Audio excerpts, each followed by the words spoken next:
चलिए अब खबरों में आगे बढ़ते हैं। हथीन से ये बड़ी जानकारी है। पिछले 2 सप्ताह में गलघोटू बीमारी से 3 बच्चों की जान चली गई है। बच्चों की मौत के बाद स्वास्थ्य विभाग में हड़कंप मच गया है। तो दिल्ली से रिपोर्ट आने पर स्वास्थ्य विभाग को ये जानकारी मिली है। जानकारी मिलते ही उटावड़ में जांच अभियान शुरू किया गया है। तो ये हथीन से ये बड़ी जानकारी है।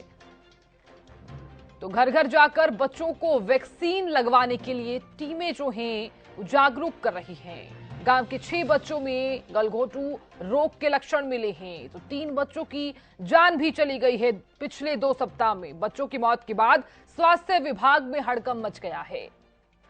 दिल्ली से रिपोर्ट आने पर स्वास्थ्य विभाग को जानकारी मिली है।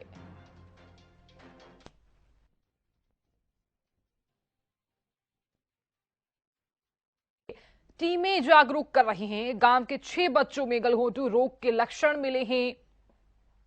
तो पिछले 2 सप्ताह में गलघोटू बीमारी से 3 बच्चों की जान चली गई है। तो बच्चों की मौत के बाद स्वास्थ्य विभाग में ये हड़कंप मचा हुआ है। तो ये बड़ी जानकारी दे रहे हैं। तो दिल्ली से रिपोर्ट आने पर स्वास्थ्य विभाग को ये जानकारी मिली और उसी के बाद ही उटावड़ में ये जांच अभियान शुरू किया गया है और घर घर जाकर लोगों को जागरूक भी किया जा रहा है कि आप लोग वैक्सीनेशन जरूर करवाएं। तो देखिए, खुद को अगर सुरक्षित रखना है, खुद के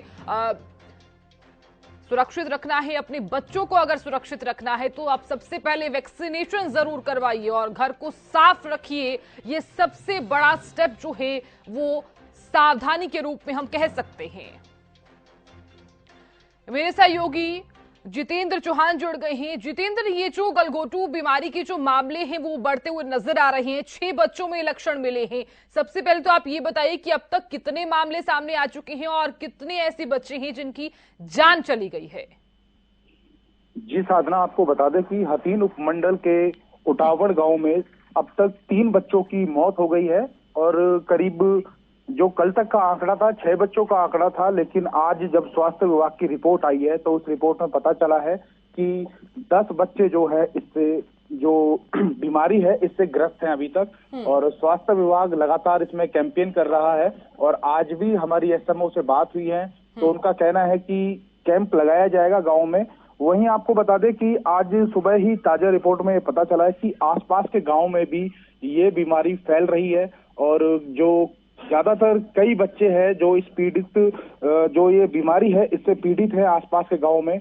और हथीन में भी एक परिवार है जहां पर ये बीमारी के लक्षण 4 बच्चों में मिले हैं। जी सागरा। जितेंद्र, आपने अभी जिक्र किया है कि हमारी एसएमओ से बात हुई है, तो गलघोटू बीमारी है क्या, इसके लक्षण क्या है, क्या ये बातचीत आपने की है? उन्होंने लक्षण के बारे में कुछ बताया हो?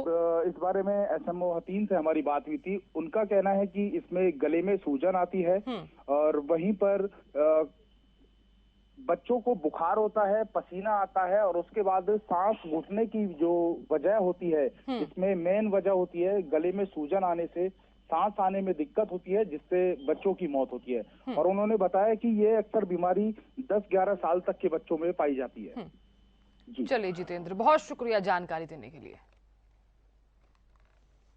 तो देखिए, गांव के 6 बच्चों में इस रोग के लक्षण मिले हैं और लगातार जो टीमें हैं वो जागरूक कर रही हैं कि आप वैक्सीनेशन जरूर करवाइए। तो देखिए, अगर आपने सुरक्षित रहना है तो सबसे पहले तो फर्स्ट स्टेप ये है कि अपने घर को आप साफ रखिए, उसके बाद आप वैक्सीनेशन जरूर करवाइए ताकि ये बीमारी और ना फैले।